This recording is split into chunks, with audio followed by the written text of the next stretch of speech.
ഭാഷയിൽ പിന്നെ പ്രസംഗം തുടങ്ങിയത്. എന്നിട്ട് കാന്തപുരത്തിന്റെയും SSFന്റെയും കസേരകളുണ്ട്, ഉസ്താദിന്റെ ഗുരുത്വവും പൊരുത്തം വാങ്ങി അവിടെ ചേക്കേറാം എന്ന് പറഞ്ഞ് അദ്ദേഹത്തെ വിമർശിച്ചുകൊണ്ട് വളഞ്ഞ വഴിയിലൂടെ വന്നവരുടെ വഴി എന്ന് പറഞ്ഞ് സത്യധാര എഴുതുകയാണ്. അവരെ മാസികയാണ് 2015 ജനുവരി 1 മാസികയിൽ എഴുതുകയാണ്. ഇനി നിങ്ങൾക്ക് കേൾക്കണോ? ഇവർ ഈ സമ്മേളനം നടത്തിയത് എവിടെയാ? കോഴിക്കോട്ട്. ആ കോഴിക്കോട്ടെ സമ്മേളനത്തിലാണ് ഈ ഫിറോസിനെയും അതുപോലെ തന്നെ യൂത്ത് ലീഗിന്റെയും MSFന്റെ ഒക്കെ നേതാക്കന്മാരെ കടുത്ത ഭാഷയിൽ വിമർശിച്ചത്. അതിന് ഇവിടുന്നൊക്കെ വാസ്തവത്തിൽ വണ്ടി വിളിച്ചു പോകുമ്പോൾ പൈസ കൊടുത്ത ലീഗുകാരാണ്. അതവരോട് മറന്നുപോയിന്.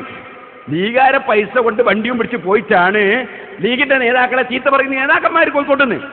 എന്തായാലും പരിപാടി എന്നറിയോ? പള്ളിക്കെതിരെ പ്രകടനം. പള്ളിക്കെതിരെ പ്രകടനം. അത് നിങ്ങൾ കേട്ടില്ലേ? അതായത് പള്ളി നിർമ്മിക്കുന്നതിനെതിരെ ഇവിടെ RSSകാർ ഒരു പ്രകടനം നടത്തിയതായി ഞാൻ കണ്ടിട്ടില്ല. കമ്മ്യൂണിസ്റ്റുകാർ പള്ളി നിർമ്മിക്കരുതെന്ന് പറഞ്ഞ് പ്രകടനം നടത്തിയായി ഞാൻ കേട്ടിട്ടില്ല. കണ്ടാൽ ഞാൻ അതും പറയും, ഞാൻ കേട്ടിട്ടില്ല. പക്ഷെ പള്ളി നിർമ്മിക്കരുത് എന്ന് പറഞ്ഞിട്ട് അതിനെതിരെ പ്രകടനം നടത്തിയൊരു കൂട്ടര് ഈ കക്ഷികളെ അല്ലാതെ ഞാൻ കേട്ടിട്ടില്ല. അതിവിടെ മാത്രമല്ല, കോഴിക്കോട്ട് മാത്രമല്ല, ഈ വാണിമേലുണ്ട് ഒരു സ്ഥലം. പള്ളി ഉണ്ടാക്കാൻ വേണ്ടി ആ നാട്ടുകാർ വന്നിട്ട് എന്നോട് പറഞ്ഞാണ് സ്ഥലം എടുത്തിട്ട് പള്ളി ഉണ്ടാക്കി തരണം. പള്ളിക്ക് പെർമിഷനൊക്കെ വാങ്ങിയതാണ്. പക്ഷെ ഉണ്ടാക്കുകയാണെങ്കിൽ അവിടെ മുസീബത്ത് വരിച്ചിടുമെന്ന് കടമേരി കോളേജിൽ നിന്ന് ഒരു മൗലവി വന്നിട്ട് പറഞ്ഞതാ. പിന്നെ മുസ്ലിമീങ്ങൾ തമ്മിൽ കുറ്റുപാറ എന്താണെന്ന് മനസ്സിലാക്കി പള്ളി ഉണ്ടാക്കിയിട്ടില്ല. അവിടുന്ന് 2 കിലോമീറ്റർ പള്ളി ഇല്ലാന്ന് എൻ്റെ അറിവ്. അപ്പൊ ആ രൂപത്തിൽ ഇവർക്ക് പള്ളിയോട് എതിർപ്പ്. അവരെ സ്വന്തം മദ്രസ കത്തിച്ചോ നേരത്തെ ഞാൻ പറഞ്ഞു. പുതിയ പള്ളി ഉണ്ടാക്കാനും വിടൂല എന്നാണ്. അങ്ങനെ പള്ളിക്കെതിരെ പ്രകടനം നടത്തിയാണ്. ആ പ്രകടനം നടന്നിട്ട് പ്രസംഗിക്കുന്നത് ആർക്കെതിരെയാ? കാന്തപുരസ്താദിനെതിരല്ല. കാന്തപുരസ്താദിനെ പറയുന്നത് കുഞ്ഞാലിക്കുട്ടീനെയാണ്. കുഞ്ഞാലിക്കുട്ടീനെ മലപ്പുറം ജില്ലക്ക് കുഞ്ഞാപ്പാന്നാ വിളിക്കുക. അപ്പൊ കുഞ്ഞാപ്പ എന്ന് പറഞ്ഞ് സ്വീപ്പാക്കിയിട്ട് വല്യാപ്പ എന്നും പറഞ്ഞിട്ട് എത്ര ശക്തിയായിട്ടാണ് കുഞ്ഞാലിക്കുട്ടിക്കെതിരെ പ്രസംഗിക്കുന്നത്. പള്ളിക്കെതിരെ നടത്തിയ പ്രകടനത്തിന്റെ ശേഷം അതൊന്ന് കേട്ടോളി. ഇനി സർ അങ്ങയുടെ കൂടെ അന്ന് ഇരുന്ന് സാർ എന്ന് പറയുന്നത് മുഖ്യമന്ത്രിയോടാണ്. പിന്നെ കേൾപ്പിക്കും എന്റെ ഭാഗം. ആളില്ല. ആ ആള് സർ ഞങ്ങൾക്ക് വലിയ വിശ്വാസമായിരുന്നു സർ. ആളൊക്കെ കുഞ്ഞു കൂട്ടി പറഞ്ഞാലും ഞങ്ങൾക്ക് അയാൾ വല്യാപ്പ. ഞങ്ങളയാളെ വല്യാപ്പയാന്നാ വിചാരിച്ചത് സർ. അതബദ്ധ ഇപ്പൊ ഈ സമസ്തന്റെ വല്യാപ്പാന്ന് വിചാരിക്കാൻ പാടില്ലായിരുന്നു. അതാണ് പറ്റിയ അബദ്ധം. ഓരോന്നിനോരോ കണക്കുണ്ട്. അപ്പൊ അയാൾ പറയുന്നതൊക്കെ ഞങ്ങൾ വിശ്വസിച്ചിരുന്നു സർ, സ്നേഹിച്ചിരുന്നു അയാൾ സർ. അയാൾക്ക് ചില അബദ്ധങ്ങളൊക്കെ പണഞ്ഞ് എന്തൊക്കെയോ വന്നപ്പോൾ പരസ്യമായി എഴുതുകയും പറയുകയൊക്കെ ചെയ്തു സർ. അപ്പൊ ഞങ്ങൾ പ്രാർത്ഥിച്ചു സർ വഷളാക്കരുതേന്ന്. അയാളെ പേരിലൊരു ഖദ്ഫല്ലേ നിങ്ങളെ പറഞ്ഞത്? ഞങ്ങൾ ഇന്നേ വരെ അദ്ദേഹത്തെ സംബന്ധിച്ച് അങ്ങനെ ഒരു വാക്ക് പറഞ്ഞിട്ടുണ്ടോ? എന്തുകൊണ്ട് പറഞ്ഞില്ല? അള്ളാഹു പൊരുത്തപ്പെടുവോ? ഒരു മനുഷ്യനെ സംബന്ധിച്ച് വ്യഭിചാരോപണം പറഞ്ഞാൽ അല്ലെങ്കിൽ തോന്നിവാസം പറഞ്ഞാൽ അള്ളാഹു പൊരുത്തപ്പെടുവോ? നിങ്ങൾ സംഘടന എന്ന് പറഞ്ഞാൽ മതിയോ? നിങ്ങൾ ഇസ്ലാം ദീൻ നടത്തുന്ന സംഘടനയാണെങ്കിൽ ഒരു മുസ്ലിം നേതാവിനെ സംബന്ധിച്ച് പരസ്യമായി ഈ രൂപത്തിൽ സംസാരിക്കാൻ ഏത് മതമാണ് നിങ്ങൾക്ക് അനുവാദം തന്നത്? നിങ്ങൾ ആലോചിക്കണം. നിങ്ങൾ ദീനീ പ്രവർത്തനമാണോ, ദീനീ പ്രബോധനമാണോ? ഇതൊക്കെ നിങ്ങൾ പറയാനുള്ള അവസരം ഞങ്ങൾക്ക് തന്നതിന് നന്ദി. ഇനി ബാക്കി കൂടി കേട്ടോളി. അദ്ദേഹത്തെ പിന്നെയും പറയുന്നിട്ടോളി. അയാളെ വഷളാക്കരുത്, അതുവഴി സമുദായത്തെയും വഷളാക്കരുത് എന്ന് പ്രാർത്ഥിച്ചു സർ. അയാളെ ഞങ്ങൾ അത്ര വിശ്വസിച്ചുകൊണ്ട് തന്നെ ഇരിക്കുകയായിരുന്നു. പിന്നെ ഞങ്ങൾക്ക് സംശയമായി സർ, അയാൾ പറഞ്ഞു പറ്റിക്കുന്നുണ്ടോ എന്നൊരു സംശയം വന്നു സർ. ഞങ്ങൾ അങ്ങനെ പിന്നെ പോകെ ഞങ്ങൾക്ക് ഉറപ്പായി സർ പറ്റിക്കുന്നുണ്ടെന്നുള്ളതിൽ പിന്നെ ഞങ്ങൾക്ക് സംശയമൊന്നും വന്നില്ല സർ.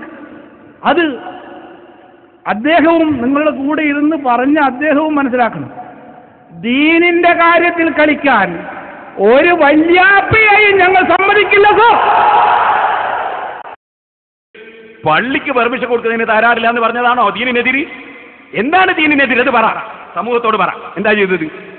അപ്പോ ഇവിടെ ഇവരെ ചിലരെ വല്യാപ്പയായിട്ട് കണ്ടു. വല്യാപ്പ ചതിച്ചു പോലും മക്കളെ ചതിച്ചു പോലും. ഇത് എന്തു ഒരാഭാസമാണ് ഈ പറയുന്നത്? ഇതൊക്കെ പണ്ഡിതന്മാർക്ക് ചേർന്നതാണോ? ഒരു മുസ്ലിം സമുദായത്തിലെ പണ്ഡിതന്മാരെ സഭയ്ക്ക് ചേർന്നതാണോ ഇത്?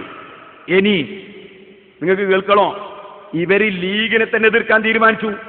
വാസ്തവത്തിൽ ബഹുമാനപ്പെട്ട മർഹൂം ഇ കെ അബൂബക്കർ മുസ്ലിയാർ അദ്ദേഹം നയിക്കുന്ന സമസ്ത അത് ലീഗിന് വേണ്ടിയാണെന്നും ലീഗിനെ പ്രോത്സാഹിപ്പിക്കലാണ് അതിന്റെ ലക്ഷ്യമെന്നും പൂർണ്ണമായി മനസ്സിലാക്കി തന്നതാണ് ഒരു കാലത്ത്. അത് മാറിയിട്ട് ഇവർ ലീഗിനെ എതിർക്കാൻ തുടങ്ങി. അതാണ് ഇവർക്ക് ഏറ്റവും വലിയൊരു അബദ്ധം പറ്റിയത്.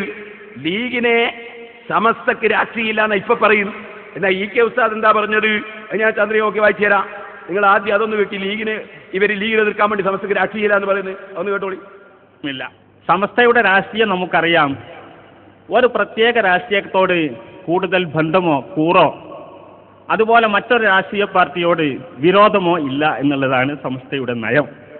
അതെപ്പോഴും പ്രഖ്യാപിച്ചിട്ടുമുണ്ട്. തെരഞ്ഞെടുപ്പ് കാലത്തും അല്ലാത്തപ്പോഴൊക്കെ പ്രഖ്യാപിക്കാറുണ്ട്. ഇതിപ്പോൾ ഇവർ നയമാറ്റാണ്. എന്ത് രാഷ്ട്രീയം ഇല്ല. വാസ്തവത്തിലും കെ ഉസ്താദ് പഠിപ്പിച്ചത് അങ്ങനെയല്ല. നിങ്ങൾ നോക്കിക്കോളിതാ 4/12/1985 ചന്ദ്രിക പേജ് 8 മുസ്ലിം ലീഗിൽ അണിനിരക്കുക കെ കൽപ്പറ്റ. മുസ്ലിംകൾ ഒറ്റക്കെട്ടായി മുസ്ലിം ലീഗിന്റെ പിന്നിൽ അണിനിരക്കാൻ സംസ്കൃതമായി കെ മുസ്ലിയാർ ആഹ്വാനം ചെയ്തു. പൊഴുതനയിൽ ശരീഅത്ത് വിശദീകരണ യോഗം ഉദ്ഘാടനം ചെയ്ത് സംസാരിക്കുകയായിരുന്നു അദ്ദേഹം. സമസ്ത ജില്ലാ സെക്രട്ടറി ഹാജി KT ഹംസ മുസ്ലിയാർ അധ്യക്ഷത വഹിച്ചു.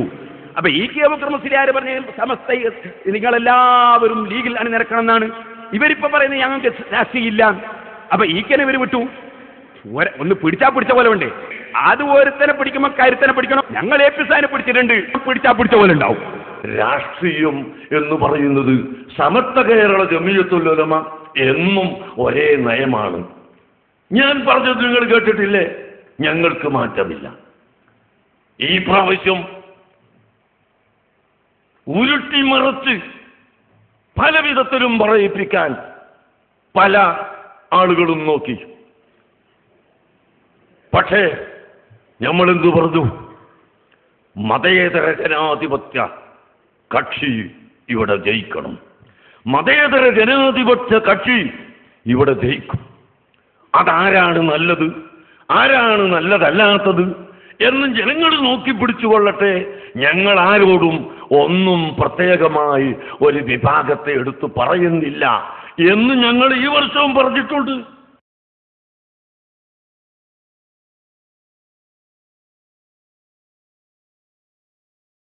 ലോക്സഭാ തെരഞ്ഞെടുപ്പ് ആസന്നമായിരിക്കുന്നു. രാജ്യം ആര് ഭരിക്കണം എന്നാണ് താങ്കളുടെ അഭിപ്രായം? കോൺഗ്രസ് ആണോ, BJP ആണോ, അതോ മറ്റേതെങ്കിലും മുന്നണിയാണോ, പാർട്ടിയാണോ? മതേതര ജനാധിപത്യ പാർട്ടിയാണ് ഇവിടെ ഭരിക്കേണ്ടത്. അത് പാർട്ടിയുടെ പേരിലോ അല്ലെങ്കിൽ അവരുടെ ഗുണത്തിലോ അല്ല. മതേതര രാഷ്ട്രം, ജനാധിപത്യ വിശ്വാസികൾ, അവർക്ക് നിലനിൽപ്പുള്ള ഒരു ഭരണം ഇവിടെ ആവശ്യമാണ്. അത് ആരാണെന്ന് ജനങ്ങൾ തിരഞ്ഞെടുക്കും എന്നതാണ് ഞങ്ങളുടെ വിശ്വാസം. അതിലിപ്പോൾ കോൺഗ്രസ് ആണ്. ഇപ്പോൾ മതേതരമാണെങ്കിൽ തീർച്ചയായും നമ്മൾ BJPയെ മാറ്റി നിർത്തി സംസാരിക്കേണ്ടി വരും. കോൺഗ്രസ് ആണോ അതിൽ കൂടുതൽ ഭേദം? പ്രത്യേകിച്ച് കോൺഗ്രസിനെ പിന്തുണച്ചിരുന്ന ഇടതു പാർട്ടികൾ ഒരു മതേതര ബദലിന് വേണ്ടി, ഒരു മൂന്നാം ബദലിന് വേണ്ടിയുള്ള ചർച്ചകൾ നടത്തിക്കൊണ്ടിരിക്കുന്ന കാലഘട്ടമാണത്. അല്ലെ, മൂന്നാം ബദൽ വന്നാൽ മൂന്നാം ബദലുമാവാം. പക്ഷെ വരുമോ എന്നുള്ളത് അവർ രാഷ്ട്രീയക്കാർ തീരുമാനിക്കേണ്ടതാണ്. മതേതര രാഷ്ട്രീയം ആണ് വേണ്ടത് എന്നതിൽ സംശയം ഇല്ല. അത് പാർട്ടിയുടെ പേര് പറയേണ്ട ആവശ്യം. ഇക്കാര്യത്തിൽ ഒരു പൊതുപ്രവർത്തകൻ കൂടിയായ താങ്കൾക്ക് ഇക്കാര്യത്തിലുള്ള ഒരു പ്രതീക്ഷ എന്താണ്, ഒരു പ്രവചനം എന്താണ്? എൻ്റെ വ്യക്തിപരമായ നിലയിൽ പറഞ്ഞാൽ ഇവിടെ തീർച്ചയായും നിലവിലുള്ള കക്ഷികളിൽ ജനാധിപത്യ മതേതര രാഷ്ട്രീയ കക്ഷികൾ ഇവിടെ വരും എന്നാണ് എൻ്റെ പ്രതീക്ഷ. താങ്കളെ സംബന്ധിച്ച് മുസ്ലിം ലീഗിന്റെ നിലപാടിൽ ഇപ്പോൾ പല കാര്യങ്ങളിലും ലീഗ് എടുക്കുന്ന നിലപാട് സംബന്ധിച്ച് താങ്കളുടെ അഭിപ്രായം എന്താണ്? ലീഗിനെ സംബന്ധിച്ചുള്ള താങ്കളുടെ നിലപാടിൽ എന്തെങ്കിലും മാറ്റം വന്നിട്ടുണ്ടോ? ഞങ്ങൾക്ക് ഒരു രാഷ്ട്രീയ പാർട്ടിയോടും പ്രത്യേകമായ ഒരു നിലപാട് ഇല്ലെന്നുള്ളത് നേരത്തെ ഇവിടെ വ്യക്തമാക്കപ്പെട്ടിട്ടുള്ളതാണ്. രാഷ്ട്രീയ പാർട്ടികളുടെ നയവൈകല്യങ്ങളും അവരുടെ ചില നീക്കങ്ങളും ശരിയല്ലാതെ വരുമ്പോൾ അവർക്ക് പരാജയം സംഭവിക്കുകയും നേരെ ചൊവ്വേ നടന്നാൽ വിജയം വരികയും ചെയ്യുക. ഇതാണ് അനുഭവം, സത്യവും അതാണ്. അതല്ലാതെ ഞങ്ങൾക്ക് യാതൊരു മാറ്റവുമില്ല. മാറ്റം എല്ലാം അപ്പുറത്ത് അങ്ങോട്ടും ഇങ്ങോട്ടും എല്ലാം ഉണ്ടാവാം. പൊതുവെ മുസ്ലിം സമുദായത്തിന് ലീഗിനേക്കാൾ മെച്ചപ്പെട്ട ഒരു രാഷ്ട്രീയ പാർട്ടി നാട്ടിലുണ്ട് എന്ന് തോന്നുന്നുണ്ടോ? മുസ്ലിം സമുദായത്തിനും അല്ലാത്തവർക്കും അതാത് കാലത്ത് ഏറ്റവും അഭികാമ്യമായി തോന്നുന്ന രാഷ്ട്രീയ പാർട്ടിയിൽ ചേരുകയും പ്രവർത്തിക്കുകയും ചെയ്യാവുന്നതാണ്. ഇവിടെയുള്ള എല്ലാ രാഷ്ട്രീയ പാർട്ടികളിലും മുസ്ലിംകളുണ്ട്. മുസ്ലിം ലീഗിലും ഉണ്ട്, മറ്റ് പാർട്ടികളിലും ഉണ്ട്. അതുകൊണ്ട് തന്നെ മുസ്ലിം സമുദായത്തിൻ്റെതായി ഒരു പ്രത്യേക രാഷ്ട്രീയ പാർട്ടിയിൽ മാത്രമേ ഉള്ളൂ എന്ന് പറയാൻ ഒക്കില്ല. രാഷ്ട്രീയം ഇവിടെ വേണം എന്നത് ആർക്കെങ്കിലും ഉണ്ടാകുമ്പോൾ തീർച്ചയായും വേണ്ടി വരുമല്ലോ. അതുകൊണ്ട് ജനാധിപത്യ വിശ്വാസികൾക്ക് ആ ജനാധിപത്യം നിലനിർത്തുന്നതിന് അനിവാര്യമായ ഏത് രാഷ്ട്രീയ പാർട്ടിയിലും ചേരാവുന്നതാണ്, പ്രവർത്തിക്കാവുന്നതാണ്. വളരെ നീണ്ട വർഷങ്ങൾക്ക് ശേഷമാണ് ലീഗിന്റെ പ്രത്യേകിച്ച് അഖിലേന്ത്യാ അധ്യക്ഷനായ കേന്ദ്രമന്ത്രിയായ ഇ അഹമ്മദ് അങ്ങയുടെ സ്ഥാപനത്തിന്റെ ഒരു വാർഷിക പരിപാടിയിൽ പങ്കെടുക്കാനായിട്ട് മർക്കസിലെത്തി. അപ്പോൾ ഇതിൽ നിന്ന് പൊതുസമൂഹം കരുതുന്നത് അല്ലെങ്കിൽ മാധ്യമ സമൂഹം കരുതുന്നത് താങ്കൾക്ക് ലീഗിനോടുള്ള നിലപാടിൽ എന്തെങ്കിലും രീതിയിൽ അയവ് വന്നിട്ടുണ്ട് അല്ലെങ്കിൽ കുറച്ചുകൂടി അടുക്കുന്നു എന്ന മട്ടിലാണ്. അതുകൊണ്ടാണ് അത് വിശദമാക്കാൻ പറഞ്ഞത്. നിങ്ങൾ മനസ്സിലാക്കിയതിന്റെ നേരെ വിപരീതമാണ് സത്യം. ഞങ്ങളുടെ സമ്മേളനത്തിലും ഞങ്ങളുടെ സ്ഥാപനത്തിലും ഇതിനു മുമ്പും എല്ലാ രാഷ്ട്രീയ വിഭാഗവും വന്നിട്ടുണ്ട്. കൂട്ടത്തിൽ മുസ്ലിം ലീഗുകാരും വന്നിട്ടുണ്ട്. ഇനി കൂടുതൽ വന്നിട്ടുണ്ടെങ്കിൽ അവരുടെ നയത്തിൽ മാറ്റം വരുന്നു എന്നല്ലാതെ ഞങ്ങളുടെ നയത്തിൽ മാറ്റമില്ല. ഞങ്ങൾക്ക് മർക്കസ് എന്ന ഈ സ്ഥാപന സമുച്ചയം അതിൻ്റെ കവാടം തുറക്കപ്പെട്ടതാണ്. അവിടെ എല്ലാ ആളുകളെയും ഞങ്ങൾ സ്വീകരിക്കുന്നു. അവർക്കെല്ലാം അവിടെ പ്രവേശനമുണ്ട്. എന്നും അത് ഒരേ രീതിയിൽ തന്നെയാണ് ഞങ്ങളുടെ നയം എന്നല്ലാതെ ഞങ്ങൾക്ക് അതിൽ പ്രത്യേകമായ മാറ്റമോ ഒരു വിഭാഗത്തോട് അടുപ്പം കുറവോ ഉണ്ട് എന്ന് പറയാൻ ഇത് ഒരിക്കലും തെളിവല്ല. കഴിഞ്ഞ തവണ മഞ്ചേരിയിൽ കൈക്കൊണ്ട ആ നിലപാട് ഇത്തവണയും ലോക്സഭാ തെരഞ്ഞെടുപ്പിൽ ആവർത്തിക്കുമെന്ന് കരുതാൻ കഴിയും. മഞ്ചേരി എന്ന് നിങ്ങൾ ചോദിക്കുന്നതിൽ ഞങ്ങൾക്ക് അർത്ഥം മനസ്സിലാവുന്നില്ല. മഞ്ചേരി മാത്രമല്ല, കേരളത്തിൽ ഒരുപാട് മണ്ഡലങ്ങളുണ്ട്. എല്ലാ 10-20 മണ്ഡലങ്ങളുണ്ടല്ലോ. ആ 20 മണ്ഡലങ്ങളിലും ഒരേ നിലപാടാണ് ഉള്ളത്. അവിടെ നല്ല വ്യക്തിയും നല്ല സ്വഭാവമുള്ളവരും ജനങ്ങൾക്ക് ഉപകാരം ചെയ്യുന്നവരും ആണെന്ന് ബോധ്യപ്പെടുന്ന സ്ഥാനാർത്ഥികളെ നിർത്തുകയും മത്സരിക്കുകയാണെങ്കിൽ സ്വാഭാവികമായും അവരായിരിക്കും വിജയിക്കുക. ചിലപ്പോൾ അല്ലാത്തവർ വിജയിച്ചൊന്നും വരാം. മഞ്ചേരിയെ സംബന്ധിച്ചൊരു പ്രത്യേകമായ പ്രശ്നം ഞങ്ങളുടെ മുമ്പിൽ ഉത്ഭവിക്കുന്നില്ല. തൊട്ടവസാനിച്ച തെരഞ്ഞെടുപ്പുകളിൽ AP വിഭാഗം കൈക്കൊണ്ട നിലപാടുകൾ തന്നെ ഈ വരാനിരിക്കുന്ന ആസന്നമായ ലോക്സഭാ തെരഞ്ഞെടുപ്പിലും കൈക്കൊള്ളും എന്ന് ഉറപ്പിച്ചു പറയാൻ കഴിയും. ഞങ്ങൾ ഓരോ സമയത്തും യുക്തമായ നിലപാടുകൾ കൈക്കൊള്ളും എന്നാണ് കഴിഞ്ഞ കാല അനുഭവം മനസ്സിലാക്കിയിട്ടുള്ളത്. അതുകൊണ്ട് ആ അനുഭവത്തിൽ നിന്ന് ഞങ്ങളുടെ നയത്തിൽ മാറ്റമില്ലെന്ന് വളരെ വ്യക്തമായും നിങ്ങൾക്ക് മനസ്സിലാക്കാവുന്നതാണ്. എന്നല്ലാതെ ഏതെങ്കിലും ഒരു പാർട്ടിക്ക് വേണ്ടി ഉറപ്പു നൽകുകയോ മറ്റൊരു പാർട്ടിയെ എതിർക്കാമെന്ന് തീരുമാനിച്ചുകൊണ്ട് രംഗത്തിറങ്ങുകയോ ചെയ്യുന്ന സ്വഭാവം ഞങ്ങൾക്ക് ഇതുവരെ ഉണ്ടായിട്ടില്ല, മേലിലും ഉണ്ടാവുകയില്ല. പക്ഷേ ഞങ്ങളുടെ പാർട്ടി ഇവിടെ സുശക്തമാണ്, വളരെ ഭദ്രമാണ്. അവർ കാര്യങ്ങളെല്ലാം ഗ്രഹിച്ചിട്ടുണ്ട്, പഠിച്ചിട്ടുണ്ട്. ഞങ്ങൾക്ക് അതിലെല്ലാം ഒരു നയവും നിർദ്ദേശവും വ്യക്തമായി ഉണ്ട്.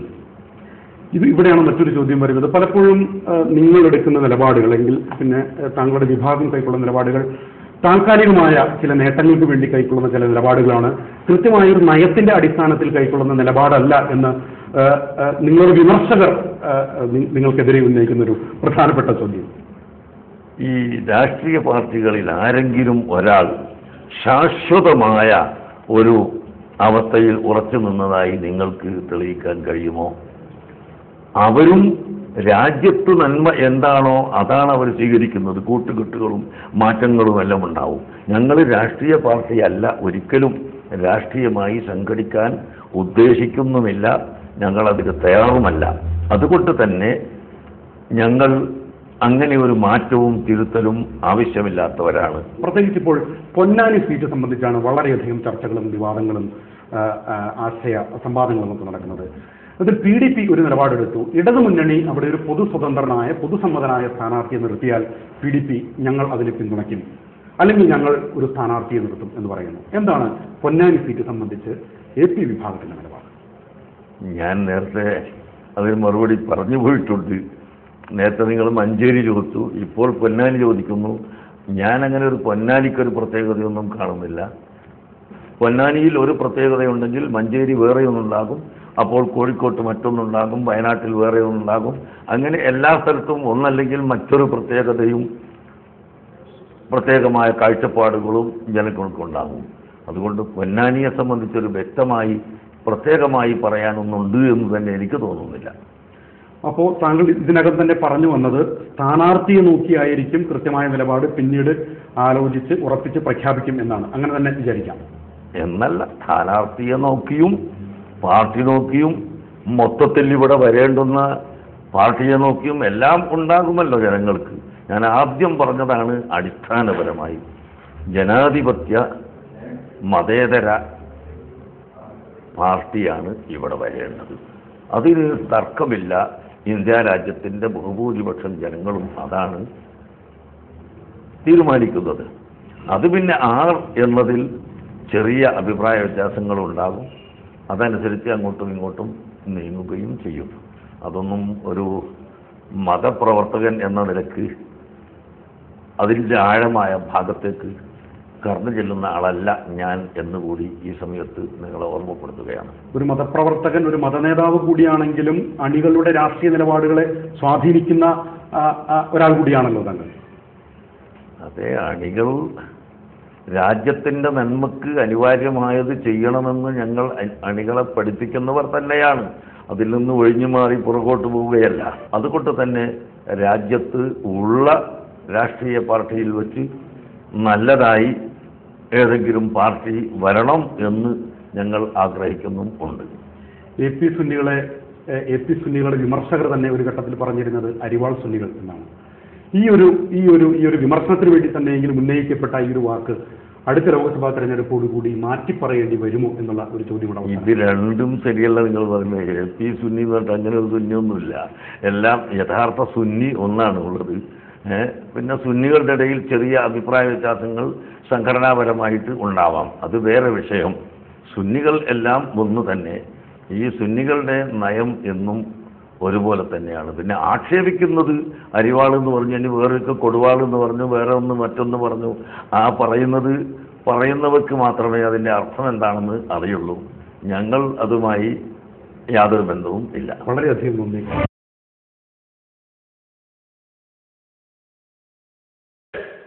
നമ്മളെന്ത് പറഞ്ഞു? മതേതര ജനാധിപത്യ കക്ഷി ഇവിടെ ജയിക്കണം. മതേതര ജനാധിപത്യ കക്ഷി ഇവിടെ ജയിക്കും. അതാരാണ് നല്ലത്, ആരാണ് നല്ലതല്ലാത്തത് എന്നും ജനങ്ങൾ നോക്കി പിടിച്ചുകൊള്ളട്ടെ. ഞങ്ങൾ ആരോടും ഒന്നും പ്രത്യേകമായി ഒരു വിഭാഗത്തെ എടുത്ത് പറയുന്നില്ല. അത് മനസ്സിലായില്ലേ? അപ്പോ ഇപ്പൊ ഈക്കനെ വിട്ടുവര്, അങ്ങനെ വിടാൻ പാടുണ്ടോ? ഇനിയോ രണ്ടാമത്തെ നിങ്ങൾക്ക് കേൾക്കണോ? ഇതാ വേറൊരു ചന്ദ്രിക. ആ ചന്ദ്രികയിൽ എന്താ ഉള്ളത്? ആ ചന്ദ്രികയിൽ കെ ഉസ്താദ് തന്നെ പറഞ്ഞു 23/9/85. ഉസ്താദ് പറഞ്ഞത് ലീഗ് ഓഫീസുകളൊക്കെ സുന്നത്ത് ജമാഅത്തിന്റെ കേന്ദ്രങ്ങളാകണമെന്നാ. ചന്ദ്രികയിൽ വന്നത് ഇങ്ങനെയാണ്: ലീഗ് ഓഫീസുകൾ സുന്നത്ത് ജമാഅത്ത് കേന്ദ്രം തന്നെ. ശംസുൽ ഉലമ 23/9/85, സ്വന്തം ലേഖകൻ കണ്ണൂർ, സെപ്റ്റംബർ 22. എല്ലാ മുസ്ലിം ലീഗ് ഓഫീസുകളും സുന്നി ഓഫീസുകളാണെന്ന് കരുതി മുസ്ലിം രാഷ്ട്രീയ പ്രസ്ഥാനം ശക്തിപ്പെടുത്താൻ ശംസുൽ ഉലമ മുസ്ലിങ്ങളെ ആഹ്വാനം ചെയ്തു. കണ്ണൂർ ജില്ലാ സുന്നി സംഘത്തിന്റെ ആഭിമുഖ്യത്തിൽ കണ്ണൂർ സിറ്റിയിൽ സംഘടിപ്പിച്ച ശരീഅത്ത് വിശദീകരണ സമ്മേളനം ഉദ്ഘാടനം ചെയ്യായിരുന്നു അദ്ദേഹം. ഇപ്പൊ ഈ കുസ്താനെ വിട്ടു, ഇപ്പൊ പറഞ്ഞ ഞങ്ങൾക്ക് രാഷ്ട്രീയമില്ല. അപ്പൊ ഇവർക്ക് മാറ്റം വരികയാണ്, ഇവർക്ക് മൊത്തം തന്നെ മാറ്റം വരികയാണ്. യോജിപ്പിൽ പോകണം എന്നും ലീഗിനെ എതിർക്കരുതെന്നാണ് കെ പറഞ്ഞത്. ഭിന്നിപ്പുണ്ടാക്കുന്നവരെ സൂക്ഷിക്കുക. കെ ചന്ദ്രിക ഞാൻ വായിച്ചു കേൾപ്പിക്കാം. സമുദായത്തിൽ ഭിന്നിപ്പുണ്ടാക്കുകയാണ് ചില കുട്ടികളുടെ ജോലി. സുന്നികൾ മാത്രമുള്ള സ്ഥലത്ത് ഈ കുട്ടികൾ സംസാരിച്ചാൽ സുന്നി വിരുദ്ധരുണ്ടാവും. മുസ്ലിം സമുദായത്തിന്റെ സംഘടിത ശക്തിയായ മുസ്ലിം ലീഗിനോട് ശത്രുത പുലർത്തുന്ന 3-4 കുട്ടികളുണ്ട്. ആ ലീഗ് വിരുദ്ധരുടെ റെഡിമെയ്ഡ് പ്രശ്നങ്ങളാണ് എല്ലായിടത്തും കുഴപ്പം സൃഷ്ടിക്കുന്നത്. അവരെ സൂക്ഷിക്കണം. എന്തിനു വേണ്ടിയാണ് ലീഗ് വിരോധം എന്ന് കെ ഉസ്താദി ഇവരെ കൊണ്ട് കറാമത്ത് പറയും പോലെ പറയാണ് വളരെ നേരത്തെ തന്നെ. എന്തിന് ലീഗ് വിരോധം? അപ്പൊ സഹോദരന്മാരെ, നിങ്ങൾ മനസ്സിലാക്കണം, ഇവര് മുസ്ലിം ലീഗിനെ എതിർക്കുക എന്നതാണ് ഇപ്പോൾ ഇവരുടെ അജണ്ട. ഇനി ഞാൻ പറയാൻ പോകുന്നത് നിങ്ങൾ മനസ്സിലാക്കണം. കെ നേരത്തെ തന്നെ ആ വിഷയം പറഞ്ഞു. പള്ളിക്കെതിരെ പ്രകടനം നടത്തുന്നു കണ്ടോളി, ഒന്ന് വെച്ചുകൊടുത്ത.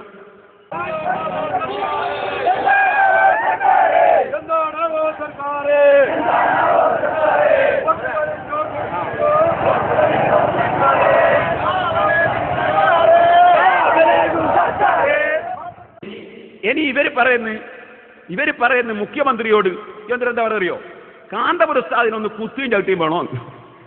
അതൊന്ന് കേട്ടോളി. അങ്ങൊന്ന് ഉൾക്കൊള്ളണം, അതൊരു വലിയ കാര്യമാണ്. പിന്നെ സർ, സർക്കാർ ഒരിക്കലും കള്ളത്തരത്തിന് കൂട്ടു നിൽക്കരുത് സർ, അത് പാടില്ലല്ലോ സർ. സാധാരണ ഇല്ലാത്ത ഒരു സാധനത്തിന്റെ പേരിൽ ഒരാൾ പിരിവ് നടത്തിയ എന്താണ് സർ ചെയ്യുക? അവിടെ SI കൂട്ടരും വന്നിട്ട് അയാളെ അങ്ങനെ തന്നെ പിടിച്ച് ജീപ്പിലിട്ട് പൊക്കി കൊണ്ടുപോയി 2 കുട്ടി ഇടിച്ച് അയാളെ കൊണ്ട് സത്യം പറയിക്കല്ലേ ചെയ്യ. അതാണ് സാർ ഇയാളെ കൊണ്ട് ചെയ്യേണ്ടത്. ഇല്ലാത്തത് പറഞ്ഞ് പിരിക്കുകയാണ് സർ. ഇല്ലാത്ത പള്ളി പറഞ്ഞ്, ഇല്ലാത്ത യതീംഖാന പറഞ്ഞ്, ഇല്ലാത്ത ആശുപത്രി പറഞ്ഞ് പിരിക്കുകയാണ് സർ. അതുകൊണ്ടാണ് സർ, വേദന കൊണ്ട് പറയാണ് സർ, നിങ്ങൾ അംഗീകരിക്കണം. ആലോചിച്ച് നോക്ക്, എത്ര ആയിരക്കണക്കിന് യതീം കുട്ടികൾ ഉസ്താദ് പോരുന്നുണ്ട്, യതീം കുട്ടികളില്ല എന്നാ പറയുന്നത്. കളവ് പറയുന്നതിന് യാതൊരു മടിയുമില്ല. അതുപോലെ തന്നെ ഇല്ലാത്ത ആശുപത്രി ഇല്ല പോലും. പൂനൂരിൽ ആശുപത്രിക്ക് വേണ്ടി പിരിച്ചു എന്നാറുന്നു, ആശുപത്രിയില്ലേ. അതുപോലെ തന്നെ പള്ളി, എത്ര പള്ളി, 2000-ഓളം പള്ളി ഉണ്ടാക്കിയിട്ടുണ്ട് മഹാനായ കാന്തപുരം ഉസ്താദ്. നിങ്ങൾ എത്ര പള്ളി ഉണ്ടാക്കിയെന്ന് പറ. അറിവിന്റെ ലോകം അന്യമായിരുന്ന ന്യൂനപക്ഷങ്ങൾക്ക് വിദ്യാഭ്യാസം ജന്മാവകാശം പോലെ സാർവത്രികമാക്കിയ ചരിത്ര പാഠങ്ങളാണ് 1978 ആരംഭിച്ച മർക്കസിന് പറയാനുള്ളത്. 3.5 പതിറ്റാണ്ട് പിന്നിടുമ്പോൾ അശരണർക്കു വേണ്ടി ആരംഭിച്ച ഒരു അനാഥാലയത്തിൽ നിന്ന് ഇന്ത്യയിലെ മുഴുവൻ സംസ്ഥാനങ്ങളിലും UAE, സൗദി അറേബ്യ, ഒമാൻ തുടങ്ങിയ വിദേശ രാജ്യങ്ങളിലുമായി 50-ൽ പരം ക്യാമ്പസുകളും 100ഓളം സ്ഥാപനങ്ങളും ജീവകാരുണ്യ പ്രവർത്തനങ്ങളുമായി മർക്കസ് ഒരു സാംസ്കാരിക ചിഹ്നമായി രൂപപ്പെട്ടു കഴിഞ്ഞു. അറിവിനോടും അന്വേഷണത്തോടുമുള്ള അടങ്ങാത്ത അഭിനിവേശവുമായിരുന്നു മർക്കസിന്റെ മുന്നോട്ടുള്ള പ്രയാണത്തിൽ പ്രചോദനമായി നിന്നത്. 20-ാം നൂറ്റാണ്ടിന്റെ അന്ത്യപാദങ്ങളിൽ ആഗോളതലത്തിൽ തന്നെയുണ്ടായ മാറ്റങ്ങളുടെ ഗുണഫലങ്ങൾ കേരള മുസ്ലിം സമൂഹത്തിന് സമ്മാനിച്ചതിൽ മർക്കസിന്റെ പങ്ക് എടുത്തു പറയേണ്ടതാണ്. പാവപ്പെട്ടവരിലേക്കും പതിതരിലേക്കും അറിവും അതിന്റെ ഉണർവും എത്തിക്കുന്നതിനാണ് മർക്കസ് പ്രാധാന്യം നൽകിയത്. ഞാൻ കുട്ടിക്കാലത്ത് കോഴിക്കോട് പോയാലേ ആകെ സുന്നിയൊക്കെ കയറി നിസ്കരിക്കാനുണ്ടായിരുന്ന എത്ര പള്ളിയാ? ഒരു പുഴവക്കത്തെ പള്ളി, അവിടെ പുഴയില്ല, വക്കൂല്ല. അതേ സമയത്ത് ഇന്ന് നിങ്ങൾ പരിപാടി നടത്തുമ്പോൾ ഞങ്ങളെ പള്ളിയിൽ വന്നാ നിസ്കരിക്കുന്നത് എന്ന് അത് നിങ്ങളറിയുന്നില്ലേ? അപ്പൊ അത് കാന്തപുരം ഉസ്താദ് ഉണ്ടാക്കിയാണ്. അങ്ങനെ 2000-ഓളം പള്ളി ഉണ്ടാക്കിയ ഒരു മുസ്ലിയാരെ പറ്റി കള്ളനാണ് എന്നല്ലേ നിങ്ങൾ പറഞ്ഞ് എന്നിട്ട് പിടിച്ചുകൊണ്ട് കുത്തണമെന്നല്ലേ പറഞ്ഞത്? ഇതൊരു മനുഷ്യന് പോയി പറയാൻ പറ്റുമോ? പക്ഷെ മുഖ്യമന്ത്രിക്ക് വിവരമില്ലേ? മുഖ്യമന്ത്രി വെറുതെ മുഖ്യമന്ത്രിയോ അല്ലെങ്കിൽ ഇയാളൊക്കെ അല്ലേ മുഖ്യമന്ത്രി ആകുക? മുഖ്യമന്ത്രിക്ക് വിവരമുണ്ട്. മുഖ്യമന്ത്രിയെ മുടക്കാൻ പോയി ആര്? ചെറിയ ആളൊന്നല്ലേ പോയത്. കൈതപ്പൊയിലെ ആ നോളജ് സിറ്റി എന്ന് പറയുന്ന റിയൽ എസ്റ്റേറ്റ് തട്ടിപ്പിന് വേണ്ടി അവിടെ പോയി അതിന്റെ ഉദ്ഘാടന കർമ്മം നിർവഹിച്ചു നമ്മുടെ മുഖ്യമന്ത്രി. തിരുവനന്തപുരത്ത് വെച്ചുകൊണ്ട് ആദരണീയനായ സമസ്ത ജമിയത്തുൽ ഉലമയുടെ സെക്രട്ടറി ഉസ്താദ് കൂട്ടുമല ബാപ്പു മുസ്ലിയാരുടെ നേതൃത്വത്തിലുള്ള സമസ്തയുടെ പ്രതിനിധി സംഘം മുഖ്യമന്ത്രിയെ കണ്ടപ്പോ ആദരണീയനായ ബഹുമാന്യനായ കുഞ്ഞാലിക്കുട്ടി സാഹിബിന്റെയും ബഹുമാന്യനായ കേരളത്തിന്റെ ആഭ്യന്തര വകുപ്പ് മന്ത്രി തിരുവഞ്ചൂർ രാധാകൃഷ്ണനെയും പ്രമുഖനായ MLA അബ്ദുറഹ്മാൻ രണ്ടത്താണിയും സാക്ഷി നിർത്തിക്കൊണ്ട് മുഖ്യമന്ത്രിയുടെ ചേംബറിൽ വെച്ചുകൊണ്ട് ഞങ്ങൾ പറഞ്ഞു, CM അതൊരു തട്ടിപ്പാണ്, കേരളം കണ്ട ഏറ്റവും വലിയ തട്ടിപ്പ്, ആ തട്ടിപ്പിന് നിങ്ങൾ കൂട്ടുനിൽക്കരുത് എന്ന് മുൻകൂട്ടി ആ വേദി ഉദ്ഘാടനം ചെയ്യുന്നതിന് മുമ്പ് തന്നെ തിരുവനന്തപുരത്ത് CM-ന്റെ ചേംബറിൽ വെച്ചുകൊണ്ട് സമസ്തയുടെ പ്രതിനിധികൾ പറഞ്ഞുവെങ്കിൽ അത് ധിക്കരിച്ചുകൊണ്ടാണ് ഭരണകൂടത്തിന്റെ ആളുകൾ, മന്ത്രിമാർ കൈതപ്പൊയിലേക്ക് പോയിട്ടുള്ളത്. അപ്പോ അങ്ങനെ മുടക്കാൻ പോയി. എന്നിട്ടോ മുഖ്യമന്ത്രിക്കാരനൂടെ ഇവരത് തട്ടിപ്പല്ല, തട്ടിപ്പ് ഉണ്ടെങ്കിൽ എവിടെയാ ഉള്ളതെന്ന് അറിയാലോ. അപ്പൊ എന്ത് ചെയ്തു നിങ്ങള്? മുഖ്യമന്ത്രി വന്ന് നോളേജ് സിറ്റിന്റെ തറക്കല്ലിടലിന് വന്നിട്ട് നോളേജിന്റെ തറക്കല്ലിടലിന് അദ്ദേഹം പ്രസംഗിക്കുന്നത് കേട്ടോളി. നോളജ് സിറ്റി ഇന്ന് ലോകം മുഴുവൻ അംഗീകരിച്ചിട്ടുള്ള ഒരു കൺസെപ്റ്റാണ്. കാരണം ഈ നൂറ്റാണ്ട് അറിവിന്റെ നൂറ്റാണ്ടാണ്. അതിൽ എത്രമാത്രം ആധുനിക രീതിയിൽ ടെക്നോളജിയുടെ പൂർണ്ണമായ പ്രയോജനം എടുക്കാൻ സാധിക്കും എന്നുള്ളത് എല്ലാവരും തല പുകഞ്ഞാലോചിച്ചുകൊണ്ടിരിക്കുകയാണ്. ആ ആശയം കേരളത്തിൽ ആദ്യമായി അത് നടപ്പിലാക്കി എന്ന ഖാദിയാണ് ഇന്ന് നമ്മുടെ എല്ലാം ബഹുമാന്യായ കാന്തപുരം AP അബൂബക്കർ മുസ്ലിയാർ നേടിയിരിക്കുന്നത്. ആ കാര്യത്തിൽ എനിക്ക് ചെറിയൊരു അസൂയയുണ്ട്. കേരളത്തിൻ്റെ വികസന രംഗത്ത് നമ്മൾ ചെയ്യേണ്ട കാര്യങ്ങൾ എന്തൊക്കെ? പ്രധാനമന്ത്രിയുടെ അഡ്വൈസർ, ടെക്നോളജിയിൽ പ്രത്യേകമായ പ്രാമുഖ്യമുള്ള ശ്രീ സാം പറ്റോഡയെ കേരളത്തിൻ്റെ മെന്ററാക്കി അദ്ദേഹം 4 പ്രാവശ്യം കേരളത്തിൽ വന്ന് ഞങ്ങളൊക്കെയായി ചർച്ച നടത്തി.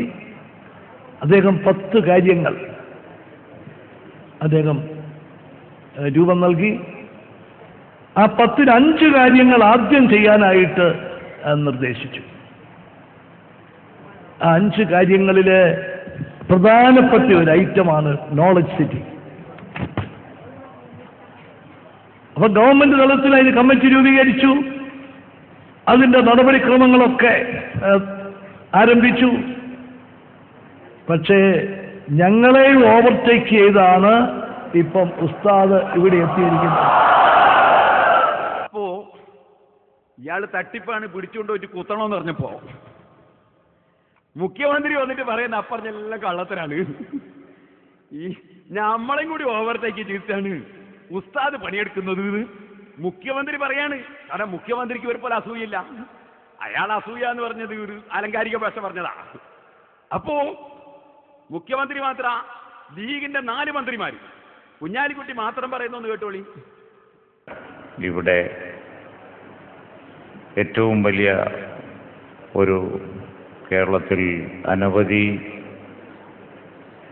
യുവാക്കൾക്കും അതുപോലെ തന്നെ വിദ്യാർത്ഥികൾക്കുമൊക്കെ പ്രയോജനപ്പെടുന്ന വമ്പിച്ച ഒരു പ്രോജക്റ്റിൻ്റെ ഉദ്ഘാടന കർമ്മമാണ് നിർവഹിക്കപ്പെടുന്നത്.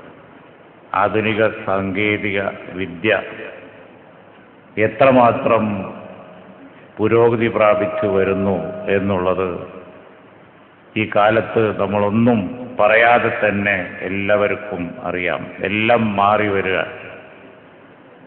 നമ്മുടെ ഭാവനക്കും അതുപോലെ തന്നെ ചിന്തക്കും അതീതമായ തരത്തിൽ ജീവിതവും അതുപോലെ തന്നെ ജീവിത വിഷയങ്ങളും കാര്യങ്ങളും ഒക്കെ മാറി വരിക. അതാണ് ഇനി ഭാവിയിൽ തൊഴിലുണ്ടാക്കാൻ പോകുന്നത്. അവിടെയാണ് ഇനി മാറ്റങ്ങൾ വരാൻ പോകുന്നത്. അതൊക്കെ ഉൾക്കൊണ്ടുകൊണ്ടുള്ള ഒരു സ്ഥാപനമാണ് ഇവിടെ വളർന്ന് വരാൻ പോകുന്നത്. ഉദ്ഘാടന കർമ്മം നിർവഹിച്ചത് നിങ്ങൾ കണ്ടു. പണ്ടൊക്കെ ആണെങ്കിൽ പോയി കർട്ടൻ നീക്കണം, പിന്നെ സ്വിച്ച് ഇടണം. ഇപ്പം അതൊന്നും വേണ്ട. മാറാൻ പറഞ്ഞപ്പോൾ കർട്ടൻ മാറി. അത് പണ്ടാണെങ്കിൽ അത് മതി മനുഷ്യന് ബേജാറാവാൻ, ഇരിക്കുന്നതെല്ലാം കൂടി എനിക്കിത് എന്ത് മായാജാലാണ്. ഇന്നിപ്പോൾ വളരെ ചെറിയൊരു കാര്യമാണെങ്കിൽ പോലും ഇത് ഈ രീതിയിലാണ്. എത്ര മാത്രം യന്ത്ര സാമഗ്രികൾ ഒക്കെ പെർഫെക്റ്റായി എത്ര പെർഫെക്ഷനിൽ പോകും, അതിൻ്റെ ഏറ്റവും വലിയ മാറ്റത്തിൻ്റെ ഒരു ഏരിയയാണത്. ഉദാഹരണമായി നമുക്കറിയാം, ഒരു ബിൽഡിങ്ങിൽ പ്രവേശിച്ചാൽ അവിടെ ഫാൻ ഇടണം, ലൈറ്റ് ഓഫ് ആക്കണം, അതുപോലെയുള്ള ഒരുപാട് കാര്യങ്ങൾ നമ്മൾ നേരിട്ട് ചെയ്യണം. പക്ഷേ സെൻസിങ് പുതിയ സാങ്കേതിക വിദ്യ ഉയർന്നു വന്നതിന് ശേഷം അങ്ങോട്ട് വരുമ്പോൾ ലൈറ്റ് കത്തിക്കോളും, പോകുമ്പോൾ ഓഫായിക്കോളും, അതുപോലെ തന്നെ ബാക്കി കാര്യങ്ങളൊക്കെ താനേ നടന്നോളും. ഞാനൊരു ചെറിയ ഉദാഹരണം പറഞ്ഞു എന്ന് മാത്രമേ ഉള്ളൂ. ഈ ഏരിയയിലൊക്കെയാണ് ഏറ്റവും അധികം ഇവിടെ റിസർച്ചൊക്കെ നടക്കുന്നത്. അത്തരത്തിലുള്ള സബ്ജക്റ്റൊക്കെ ഓരോ പഠന വിഷയമാണ്. അതൊക്കെ ഓരോ മേഖല, ഉയർന്നു വരുന്ന മേഖലകളാണ്. IT-യിലും അതുപോലെ തന്നെ അതിനനുബന്ധിച്ച വളർന്ന സാങ്കേതിക വിദ്യയിലുമൊക്കെ അതൊക്കെ ഉൾക്കൊള്ളുന്ന വമ്പിച്ച ഒരു സ്ഥാപനം ഇവിടെ നാട്ടിൽ വരുന്നു എന്നുള്ളത് വളരെ വളരെ സ്വാഗതാർഹമാണ്. വളരെ നന്നായി ഈ സ്ഥാപനം വളർന്നു വരട്ടെ എന്ന് ഈ സന്ദർഭത്തിൽ പ്രത്യാശിക്കുകയാണ്. അതിന് ഗവൺമെന്റിന്റെയും അതുപോലെ തന്നെ IT വകുപ്പിന്റെയും എല്ലാവിധ പിന്തുണയും ഉണ്ടായിരിക്കും എന്ന് പറഞ്ഞുകൊണ്ട് ഞാൻ എൻ്റെ ആ കർമ്മം നിർവഹിക്കുന്നു. ഇനി സുഹൃത്തുക്കളെ, ഇയാൾ പറയുന്നത് മുഖ്യമന്ത്രിക്ക് പറഞ്ഞു കൊടുക്കുന്നത് ഏതാ സംസ്ഥാനം? ഇങ്ങനെ കേട്ടാൽ തോന്നും മുഖ്യമന്ത്രിക്ക് ഒരു മെമ്പർഷിപ്പ് കൊടുക്കേണ്ട പരിപാടി ഉണ്ട്. സമസ്ത ഏതാന്ന് പറഞ്ഞു കൊടുക്കുന്ന ഇയാള് അവന് കേട്ടോളി, എന്നിട്ട് ഞാനത് പറഞ്ഞുതരായിരുന്നു. ബഹുമാന്യനായ മുഖ്യമന്ത്രി ശ്രീ ഉമ്മൻചാണ്ടി സാറിനോട് വളരെ വിനീതമായ ചില അഭ്യർത്ഥനകൾ നടത്താനാണ് ഞാൻ ഉദ്ദേശിക്കുന്നത്. ഒന്ന്, സർ, സമസ്ത കേരള ജമിയത്തുൽ ഉലമ എന്ന് പറഞ്ഞാൽ അതൊരു വലിയ പ്രസ്ഥാനമാണ് സർ. നിങ്ങൾക്കത് മനസ്സിലാണ്ടായി പോകും. മനസ്സിലാണ്ടാവില്ല. അത് ശരിക്കും മനസ്സിലായിട്ട് അയാൾ വന്ന് അത് ഞങ്ങളതാണ് എന്ന് മാത്രം ശരിക്കും മനസ്സിലായിട്ടാ വന്ന്. ആ ബാക്കി ഒരുപാട് സംവിധാനങ്ങൾ ഉണ്ടല്ലോ സർ, നിങ്ങൾക്ക് അന്വേഷിക്കാൻ. അന്വേഷിച്ചിട്ടാ വന്ന്. അതിലൊക്കെ പോയി അന്വേഷിച്ചോ. ഞങ്ങൾ 10,000-ഓളം മഹല്ലുകൾ പ്രദേശങ്ങളിലെ മുസ്ലിം ജമാഅത്തുകൾക്ക് നേതൃത്വം വഹിക്കുന്നവരാണ്. ഞങ്ങൾക്ക് അത്ര തന്നെ മദ്രസകളും പള്ളികളും പ്രദേശങ്ങളും ഒക്കെ ഉള്ള ആളുകളാണ്. ശരിയല്ല സർ, അത് ഒരിക്കലും ശരിയല്ല സർ. ഇത് നാദാവര സർ. ഇവിടുത്തെ ജുമാഅത്ത് പള്ളി സമസ്തന്റെ അല്ല സർ. പൊന്നാനിപ്പള്ളി സമസ്തന്റെ അല്ല സർ. പെരിങ്ങത്തൂർ പള്ളി സമസ്തന്റെ അല്ല സർ. പേരോട്ടപ്പള്ളി സമസ്തന്റെ അല്ല സർ. അതൊക്കെ നാട്ടുകാരുണ്ടാക്കിയതാ സർ. ഓരോ നാട്ടുകാർ പിരിവെടുത്തുണ്ടാക്കിയതാ സർ. ഇവർ അവകാശവാദം ഉന്നയിക്കാണ് സർ. അത് കളവാണ് സർ. ഒരിക്കലും വിശ്വസിക്കരുത് സർ. അതാണ് നാട്ടുകാർ പിരിവെടുത്തുണ്ടാക്കിയതാ സർ. അതേ സമയത്ത് ഞങ്ങൾ കുറെ മദ്രസ ഉണ്ടാക്കിയിട്ടുണ്ട് സർ. ഞങ്ങൾ കുറെ പള്ളി ഉണ്ടാക്കിയിട്ടുണ്ട് സർ. അത് ഞങ്ങളെ സംഘടന തന്നെ ഉണ്ടാക്കിയതാ സർ. അവരെ പറയുന്ന ഒക്കെ ഞങ്ങൾക്കും കൂടി കൂറുള്ളതാണ് സർ. ഞങ്ങൾക്ക് കൂറില്ലാത്തതൊന്നും അവരേക്കില്ല സർ. അടുത്തത് മുഖ്യമന്ത്രിനെ തെറ്റിദ്ധരിപ്പിക്കാൻ പറ്റൂലല്ലോ. പക്ഷേ ഇവർ പറയുന്നത് മതം പറയാൻ ഇവർ മാത്രമേ ഉള്ളൂ. അതൊന്നും വെച്ചു കൊടുത്ത് മുഖ്യമന്ത്രിയോട് അതും പറയുന്നത്. അത് നോക്കുമ്പോൾ കേരളത്തിലെ മുസ്ലിമീങ്ങളെ സംബന്ധിച്ചിടത്തോളം ആധികാരികമായ മതപണ്ഡിത സഭ മതപരമായി അവരെന്ത് ചെയ്യണമെന്ന് പറയേണ്ടത്, മതപരമായി എന്ത് ചെയ്തുകൂടാ എന്ന് പറയേണ്ടത്, മതപരമായി ആരെങ്കിലും എന്തെങ്കിലും തെറ്റ് ചെയ്താൽ പറയേണ്ടത് അത് സമസ്ത കേരള ജമിയത്തുൽ ഉലമയാണ് സർ. അതിനെയാണ് കേരളക്കാർ അംഗീകരിച്ചിട്ടുള്ളത്. അത് മാത്രം സർ. അത് ഞങ്ങളെ സമസ്തയാണ് സർ, ഇവരല്ല സർ. അത് താങ്കൾക്കറിയാലോ സർ. നിങ്ങളെ മന്ത്രിനെ കാഫറാക്കിയില്ല സർ. ചെറുക്കള ഒന്ന് തന്നെയാണ് സർ. കുഴപ്പമില്ല സർ, പിൻവലിച്ചില്ല സർ. പ്രസംഗത്തിൽ പറഞ്ഞിട്ടുണ്ട്. തിലകം ചാർത്തി അന്യമതാചാര പ്രകാരം മന്ത്രി ചെർക്കളം അബ്ദുള്ള ശൃംഗേരി മഠത്തിൽ സന്ദർശനം നടത്തിയത് മതഭ്രഷ്ട് വരുത്തുന്ന ഗുരുതരമായ ചെയ്തിയാണെന്ന് സുന്നി യുവജന സംഘം സംസ്ഥാന സെക്രട്ടേറിയറ്റ് വ്യക്തമാക്കി. ഗുരുതരമായ മതവിരുദ്ധ കൃത്യം നടത്തിയ മന്ത്രി ഇസ്ലാമിക നിയമമനുസരിച്ചുള്ള പ്രതിവിധി അടിയന്തരമായി തേടണമെന്നും യോഗം ആവശ്യപ്പെട്ടു. SM ജിഫിരി തങ്ങൾ, K മുഹമ്മദ് ഫൈസി, അബ്ദുൽ ഹമീദ് ഫൈസി അമ്പലക്കടവ്, ജലീൽ ഫൈസി പുല്ലങ്കോട്, മുഹമ്മദ് തേറളായി, പിടങ്ങോട് അബൂബക്കർ എന്നിവർ സംസാരിച്ചു. ഇവര് ചെർക്കളം അബ്ദുള്ളാനെ കാഫറാക്കി. എനിക്ക് കേൾക്കണോ? ചെർക്കളം പള്ളിയിൽ കയറരുത്. മലപ്പുറം അന്യമതാചാരം അനുഷ്ഠിച്ച മന്ത്രി ചെർക്കളം അബ്ദുള്ള മതത്തിന് പുറത്താണെന്നും അദ്ദേഹം പള്ളിയിൽ പ്രവേശിക്കാൻ പാടില്ലെന്നും സുന്നി യുവജന സംഘം എന്ന് സംസ്ഥാന പ്രസിഡന്റ് പറഞ്ഞു. ചെർക്കളം നെറ്റിയിൽ തിലകം ചാർത്തി ശൃംഗേരി മഠം സന്ദർശിച്ചതിലൂടെയുണ്ടായ മതഭ്രഷ്ട് പാണക്കാട്ടെ വസതിയിൽ വെച്ച് മാതൃഭൂമിയോട് വിശദീകരിക്കുകയായിരുന്നു അദ്ദേഹം. അന്യമതസ്ഥരുടെ ആചാരങ്ങൾ മുസ്ലിങ്ങൾ അനുഷ്ഠിക്കാൻ പാടില്ല. നെറ്റിയിൽ തിലകം ചാർത്തിയതോടെ ചെർക്കളം അബ്ദുള്ള മതത്തിന് പുറത്താണ്. പള്ളിയിലും മതപരമായ ആചാരങ്ങളിലും ഇനി ചെർക്കളത്തിന് പങ്കെടുക്കാനാകുമോ? പത്രക്കാര ചോദ്യം. ഇസ്ലാമിൽ നിന്ന് പുറത്തായ ആൾ ഇനി പള്ളിയിൽ പ്രവേശിക്കാൻ പാടില്ല. തിലകം ചാർത്തിയത് താനല്ല എന്നാണ് ചെർക്കളത്തിന്റെ പ്രതികരണം. താനല്ല ചാർത്തിയതെന്ന് പറഞ്ഞിട്ട് കാര്യമില്ല. മതഭ്രഷ്ട് വരുത്തുന്ന ഗൗരവമായ വിഷയമാണത്. ഞങ്ങളെ സുന്നി യുവജന സംഘമല്ലേ, നമ്മളെ SYS ഉണ്ടല്ലോ, അത് മദ്യത്തിലെ വൈ കണ്ടില്ല നിങ്ങൾ? നല്ല ഉറച്ച വൈ, ഇങ്ങനെ എന്തിനെ വേണമെങ്കിലും താങ്ങിപ്പിടിക്കാൻ പറ്റുന്ന വൈ. അത് മുഖ്യമന്ത്രിക്ക് അറിയാം. എന്നിട്ട് എന്താ ഉണ്ടായത്? ഉണ്ടായതൊന്നുമില്ല. ഇവര് കാഫിറാക്കിയപ്പോ ഇവരെ പ്രസിഡന്റ് അസ്ഹരി തങ്ങൾ പറഞ്ഞു അത് വിവരമില്ലാത്തവൻ പറയാണ്. അത് വായിക്കാൻ മാതൃഭൂമി. വിശ്വസിക്കാതെ തിലകം ചാർത്തിയാൽ പുറത്താവില്ല അസ്ഹരി തങ്ങൾ. ഇവരെ പ്രസിഡന്റ് പറഞ്ഞ് പുറത്താവൂല, ഇവരെ SYS പറഞ്ഞ് പുറത്താവൂ.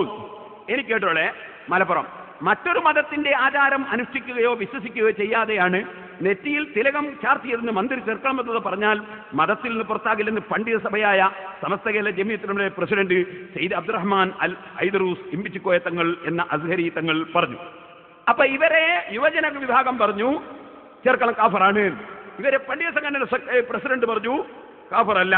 എന്നാൽ ചെർക്കളം പറഞ്ഞു, ചെർക്കളം തിലകം ചാർത്തിയത് ഞാനല്ല, ചെർക്കളം മലപ്പുറം മതപ്രശ്നം വരുത്തുന്ന കാര്യം ചെയ്തുവെന്ന സുന്നി യുവന സംഘത്തിന്റെ ആരോപണത്തോട് പ്രതികരിക്കാൻ മന്ത്രി ചെർക്കളം അബ്ദുള്ള വിസമ്മതിച്ചു.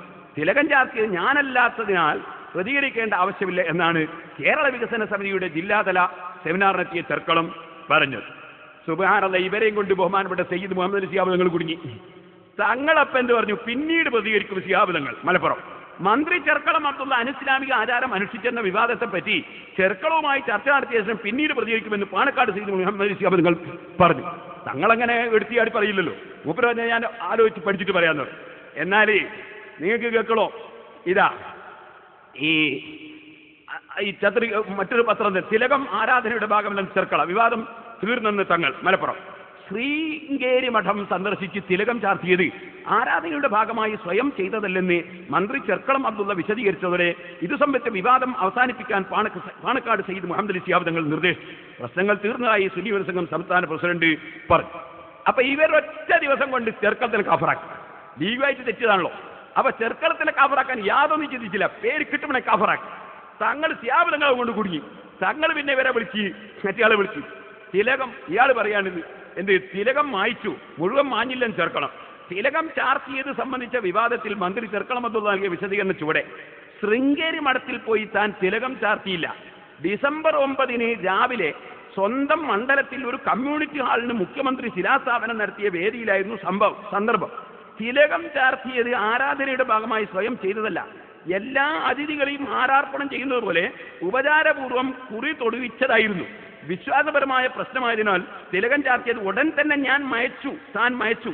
പക്ഷെ മുഴുവൻ മാഞ്ഞു പോകാതെ നെറ്റിയിൽ അവശേഷിച്ചത് അറിഞ്ഞില്ല. അയാൾ അറിയാണ്ട് വേറെ ആരോണ്ടും തേച്ചതാ, അതിനെ അയാൾ പിടിച്ച് കാപ്പറാക്കിയത്. അപ്പൊ ഇവർക്ക് മതം പറയാൻ അധികാരം ഉണ്ട് എന്നാണ് നേരത്തെ നമ്മളെ എസ്കന്റെ ആദ്യകാല പ്രസിഡന്റ് പറഞ്ഞത്. അധികാരം ഇല്ല എന്നാണ് അസരി തങ്ങൾ പറയുന്നത്. അതുപോലെ തന്നെ ശിഹാബ് തങ്ങളും പറയുന്നത്, ചെർക്കളവും പറയുന്ന അധികാരമില്ല. ഇനിയോ അപ്പം മുഖ്യമന്ത്രിയോട് സാർ എന്നിട്ട് കാര്യമില്ലല്ലോ, അയാൾ പത്രമൊക്കെ വായിക്കുന്ന ആളാണ് സാർ. പത്രത്തിൽ ഇതൊക്കെ ഇങ്ങളുണ്ടാക്കുന്ന ഈ മുസീബത്ത് ഉണ്ടല്ലോ, ദീനിനെ പറ്റി ഒന്നും അറിയാതെ ദീൻ കാര്യം പറഞ്ഞുണ്ടാക്കുന്ന മുസീബത്ത്, അത് നന്നായിട്ട് അറിയുമല്ലോ മുഖ്യമന്ത്രിക്കും അല്ല മന്ത്രിമാർക്കൊക്കെ അറിയില്ലത്. ഇനി നിങ്ങൾക്ക് എത്ര ലാഘവത്തോടെ നിങ്ങൾ ഒരാളെ കാഫറാക്കിയത്? ഇനിയോ ഇനി നിങ്ങൾക്ക് കേൾക്കണോ? സുബ്ഹാനല്ലാഹ്, അസ്ഹരി തങ്ങൾ തുറന്നടിച്ചല്ലോ ഇവരെ. ശംസുൽ ഉലമ എന്നെ സമസ്തയിലെ പ്രസിഡന്റാക്കുമ്പോൾ ആദ്യമായി പ്രസംഗിച്ചത് ഈ വിഷയമാണ്. തങ്ങൾ ആരാണെന്ന് ഞാൻ അറിയും. തങ്ങൾ എഴുതിയ കിതാബുകൾ വായിക്കാൻ പോലും ഇന്ന് സമസ്തയിലുള്ളവരില്ല എന്ന് പറഞ്ഞ് അവിടെ ഇരുത്തുകയാണ് ചെയ്തത്. അറിയോ നിങ്ങൾ? ഇന്നത്തെ സമസ്തയിലെ മൂതാവികൾ, കള്ളക്കടത്തുകാർ, ഞാൻ ആരാണെന്ന് പേര് പോലും അറിയാത്ത ആളുകൾ, അവര് അന്ന് സമസ്തയോ ശംസുൽ ഉലമയുടെ വീട്ടിലേക്ക് വലിയൊരു കാറുമായി വന്നിരിക്കുകയായിരുന്നു. തങ്ങൾ വിദേശത്തായിരുന്നു. ഈ നാട്ടിലുള്ള സംഗതികളൊന്നും തങ്ങളറിയില്ല. അതുകൊണ്ട് തങ്ങൾ വേണ്ട എന്ന് പറയാൻ വേണ്ടി മൂപ്പര വലിയ മർസിഡീസ് കാറുമായി വന്നിരിക്കുകയാണ്. നീ അവിടെ ഇരിക്കുമെന്ന് പറഞ്ഞ് അവിടെ ഇരുന്ന് നേരം വെളുക്കുന്നവരെ ഓരോ സംഘങ്ങൾ വരുന്നത്, തങ്ങളെ ആക്കരുത്, തങ്ങൾ ലോകം അറിയാത്ത ആളാണ്, അത് ഇവിടെ പഠിച്ചിട്ടില്ല, അവിടെ ആയിരുന്നു, ഇവിടെ അറിയില്ല, ഇവിടെ പല സംഘടനകളുണ്ട് എന്നൊക്കെ പറഞ്ഞ് അന്ന് എല്ലാവരും ഉണ്ട്. അന്ന് ഇവിടെ കക്ഷിവഴക്കൊന്നുമില്ല. ഇന്നത്തെ സമസ്തയിലെ ഏറ്റവും വലിയ മുതലാളി, ഹജ്ജിന് ആളെ കൊണ്ടുപോകുന്ന ആൾ, നെയ്ച്ചോറ് കൊടുത്തിട്ട് മറ്റുള്ള കാശികളെല്ലാം പിടുങ്ങുന്ന ആൾ, എൻ്റെ നാടൻ ഭാഷയിൽ പറയട്ടെ, ഞാൻ കയ്യിലാക്കുന്ന ആൾ, ഹജ്ജിന് പോയവരൊക്കെ നിന്നിട്ട് ലക്ഷക്കണക്കിന് കയ്യിലാക്കിക്കൊണ്ട് അവിടെ ചില്ലറ ബർക്കത്തിന് കൊടുത്ത് മാറ്റി വന്ന് പള്ളിയിൽ ജാമിഅനൂരിലെ കുട്ടികൾക്ക് ഒരു നെയ്ച്ചോറ് കൊടുത്തുകൊണ്ട് എന്ത് കാര്യം പൊന്ന ഹബീബ്. ഇന്ന് ഓടുകയാണ്. 10,000-കണക്കിനുള്ള സ്വത്തിന്റെ യജമാനൻ എന്നുള്ള നിലയ്ക്ക് ഇവിടെ നിന്ന് അദ്ദേഹത്തിന് സമ്മാനം കിട്ടിയിട്ടുണ്ട്. ഇപ്പോൾ 4 കൊല്ലം മുമ്പേ. ഇത്ര വലിയ സ്വത്ത് ഇവർക്ക് എവിടുന്ന് കിട്ടി എന്നുള്ളതിന് തെളിവ് വന്നിട്ടില്ലെങ്കിൽ ജയിലിലാക്കുമെന്ന് പറഞ്ഞപ്പോൾ 24 മണിക്കൂറും ഓരോ സ്ഥലം മാറി താമസിക്കണം. നോക്കണം, അവരാണ് ഇന്ന് സമസ്ത നടത്തുന്ന വലിയ ആളുകൾ. അതുകൊണ്ട് ഇവരെന്ത് ചെയ്തു എന്നറിയോ? അസ്ഹരി തങ്ങൾ പറഞ്ഞു ഇവരെ കൂട്ടത്തിൽ മതം പറയാൻ പറ്റുന്ന ഒറ്റ ആളുമില്ല. അതൊന്നും ഞാൻ കുറച്ചൊന്ന് വായിക്കാം. ഇയാൾ പറയാണ്, അസ്ഹരി തങ്ങൾ പറയാണ്, ഷെയ്ഖ് ശംസുൽ ഉലമ വഫാത്താതിന് മുമ്പ് തന്നെ എന്നെ പിടിച്ച് പ്രസിഡന്റ് ആക്കിയത് ഇവർ ഗുരുത്തങ്കട്ട വരാൻ തിരിഞ്ഞോണ്ടാണ്. തങ്ങളെ അല്ലെങ്കിൽ വേറൊരാളെയും സമസ്തയിൽ ഞാൻ എടുക്കില്ല എന്ന് പറഞ്ഞ് അവിടെ ഇരുത്തി. സുബഹി വരെ വരുന്നവരോട് ഈ പറഞ്ഞു ഞാൻ അവിടെ കിടന്നുറങ്ങാമെന്ന് പറഞ്ഞു. അതിനെ പ്രഖ്യാപനം ചെയ്ത് എന്നിട്ട് മൂപ്പര് ശംസുൽ ഉലമാന്റെ സ്മരണ എന്റെ ഹൃദയത്തിൽ നിന്നൊരു കാലത്തും വിട്ടുമാറുന്നതല്ല. എന്റെ ഉസ്താദാണ്, ബഹുഭാഷ പണ്ഡിതനാണ്, ഏറ്റവും വലിയ പ്രാപ്തിയുള്ള പ്രാസംഗികനാണ്. അറബി രാജ്യത്ത് ചെന്നപ്പോൾ 4 മണിക്കൂർ തനി അറബിയിൽ അദ്ദേഹം പ്രസംഗിച്ചപ്പോൾ അവിടെയുള്ള അറബികൾ ഞെട്ടിപ്പോയി. ഇദ്ദേഹം ഇന്ത്യയിലെ ആരുമല്ല, ഇദ്ദേഹം ലോകത്തിലെ ഏറ്റവും വലിയ പണ്ഡിതനാണെന്ന് പോലും അവർ സമ്മതിക്കേണ്ടി വന്നു. അവരൊക്കെ ഇന്ന് ഹയാത്തിലുണ്ട്, അവർ എഴുതിയ പുസ്തകമുണ്ട്. കാര്യം അങ്ങനെയാണ് ശംസുൽ ഉലമ എന്നെ തെരഞ്ഞെടുത്തത്. തങ്ങൾ അൽമുനീർ 2002 എഴുതിയ ലേഖന, അതിൽ മൂപ്പര് പറയാണ് ഇവർക്ക് ഷെയ്ഖുനാന്റെ മരണം സംഭവിച്ചപ്പോ പിന്നെ എന്താ സംഭവിച്ചതെന്നറിയോ? പറയാൻ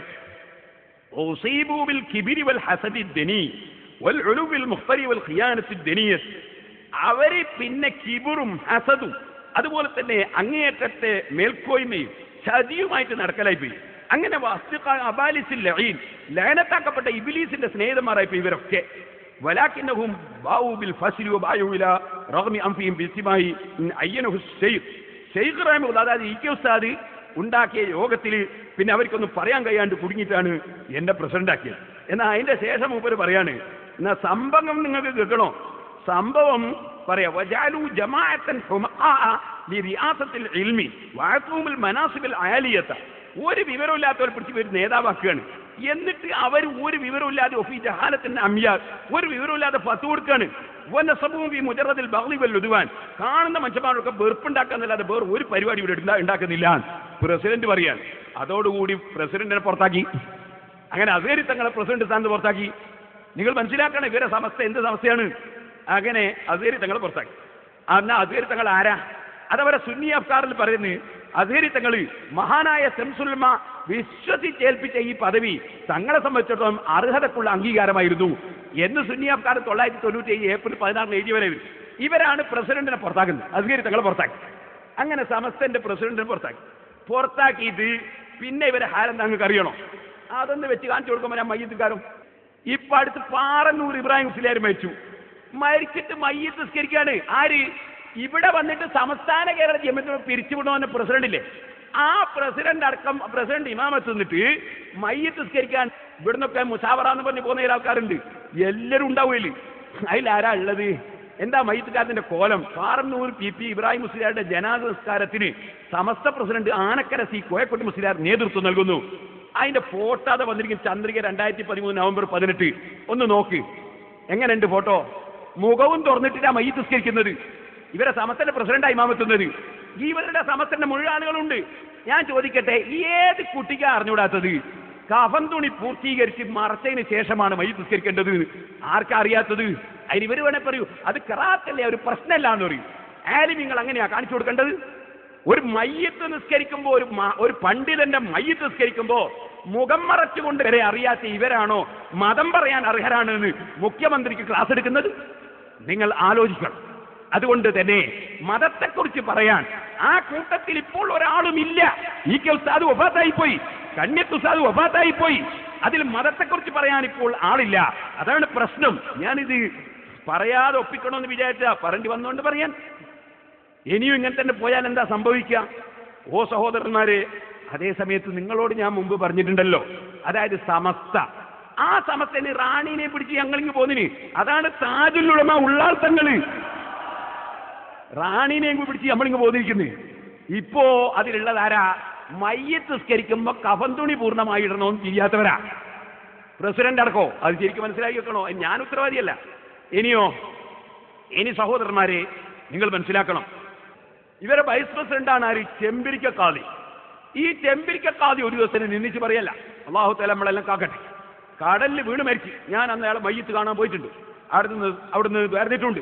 അത് നമ്മളെ മര്യാദയാണ്, അവർ ചെയ്തിട്ടുണ്ട്. അതേസമയത്ത് കാന്തപുരം ഉസ്താദ് ഇവരെ ഒരു പ്രസിഡന്റ് മരിച്ചിട്ട് കാണാൻ പോയിട്ട് അവിടുന്ന് കൂക്കുളിക്ക് പറ്റില്ല, അത് അവരുടെ സംസ്കാരമാണ്. ഏതായാലും എന്നെ കൂക്കൊന്നും വിളിച്ചില്ല. ഞാൻ കാസർഗോഡ് അവിടെ മരിച്ചിട്ട് പോയിട്ടുണ്ട്, അവിടെ ദ്വാരക്കാർക്ക് കൂടിയിട്ടുണ്ട്. ഞാൻ പറഞ്ഞു വരുന്നത്, അദ്ദേഹത്തെ സംബന്ധിച്ച് അദ്ദേഹം കടലിൽ വീണ് മരിച്ചപ്പോ ഇവർ പറഞ്ഞ് ഞങ്ങൾ കൊന്നതാണ്, നിങ്ങളൊക്കെ വായിച്ചല്ലേ പത്രത്തിൽ, ഏപ്പിക്കാർ കൊന്നതാണ് എന്ന് പറഞ്ഞു.